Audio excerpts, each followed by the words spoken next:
വ്യഭിചാരിയായ സ്ത്രീ, നമുക്കറിയാം അന്നത്തെ നിയമം പറഞ്ഞേക്കുന്നത് ഇവളെ കല്ലെറിഞ്ഞ് കൊല്ലണമെന്ന്.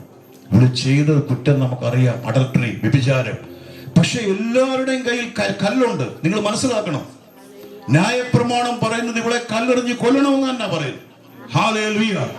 പക്ഷെ കർത്താവ് അവിടെ ഒരു ചോദ്യം ഇട്ട് കൊടുക്കുക, നിങ്ങളിൽ പാപമില്ലാത്തവൾ കല്ലെറിയട്ടെ. ആ ഒരു വാക്കവിടെ പറഞ്ഞ് അവർ അംഗീകരിക്കത്തില്ല. കാരണം നിയമം പറഞ്ഞിരിക്കുക അങ്ങനെയുള്ളവരെ കല്ലെറിഞ്ഞ് കൊല്ലണം.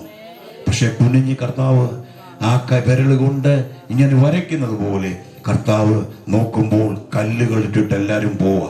മനസ്സാക്ഷി ഹേതുവായി കരമുയർത്തി കർത്താവിനെ നന്ദി പറഞ്ഞേ.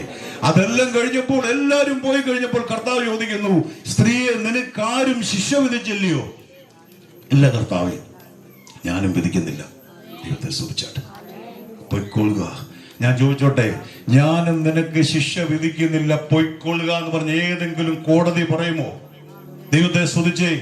ഒരു ചെറിയ കാര്യങ്ങൾക്ക് പോലും, ഒരു നാവ് പിഴ വന്നാൽ, ഒരു ദയാർത്ഥം വന്നാൽ, അതിനൊരു കംപ്ലൈന്റ് ഉണ്ടെങ്കിൽ, ഇന്ന് ആക്ഷൻ എടുക്കുന്ന നിയമങ്ങൾ ഉള്ള ലോകത്ത് നമ്മൾ ജീവിക്കുമ്പോൾ, ന്യായപ്രമാണം ഇവിടെ കല്ലെറിഞ്ഞു കൊല്ലാൻ പറയുമ്പോൾ ഒരാള് പറയുക, നിന്നെ ഞാൻ വിട്ടയച്ചിരിക്കുന്ന കാരണം എന്താണെന്നറിയോ? മരണശിക്ഷയിൽ അവളെ വിട്ടയക്കായിരുന്നു. യേശു അവിടെ നിന്നില്ലായിരുന്നെങ്കിൽ ഇന്ന് എത്ര പേർ ഏറ്റെടുക്കും? കരങ്ങളടിച്ച് കർത്താവിനെ സ്തുതിച്ചേ.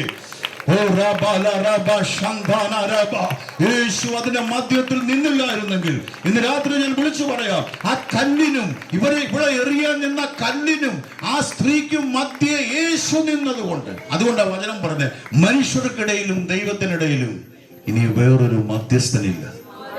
ധൈര്യത്തോടെ പൗലോസ് പറയും, മനുഷ്യർക്കും ദൈവത്തിനും ഇടയിൽ നിൽക്കാൻ ഉണ്ടായിരുന്നു. മോശ ഉണ്ടായിരുന്നു, അന്നൊക്കെ അവരുണ്ട്, അവരൊക്കെ പോയി. അതുകൊണ്ടാണ് പത്രോസ് ധൈര്യത്തോടെ വിളിച്ചു പറയുന്നത്, നിങ്ങൾ ദാവീദ് നിങ്ങൾക്ക് വലിയ ആളാണെന്ന് പറയുന്നു, അബ്രഹാം വലിയ ആളാണെന്ന് പറയുന്നു. നിങ്ങൾ നോക്കിക്കേ, ദാവീദിന്റെ കല്ലറ നിങ്ങൾക്ക് ഇന്നും കാണാം. ഒരാമേൻ പറഞ്ഞേ. ദാവീദിന്റെ കല്ലറ ഇവിടെ കാണാം, പിതാക്കന്മാരുടെ കല്ലറ നിങ്ങൾക്ക് അവിടെ കാണാം. പക്ഷെ നിങ്ങൾക്ക് ഒരു കല്ലറ കാണാൻ കഴിയും, ഒഴിഞ്ഞ കല്ലറ.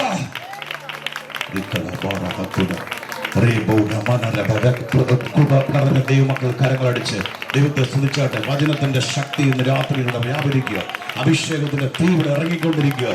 ആമേൻ. ഞാൻ പറയുന്ന കഥകളല്ല, വെറും ഒരു കഥയല്ല ഞാൻ പറയുന്നത്. ഇന്ന് രാത്രിയിലും പ്രവർത്തിക്കാൻ ശക്തിയുള്ള ദൈവത്തിന്റെ കരത്തിന്റെ ശക്തിയാണ് ഞാൻ വിളിച്ചു പറയുന്നത്.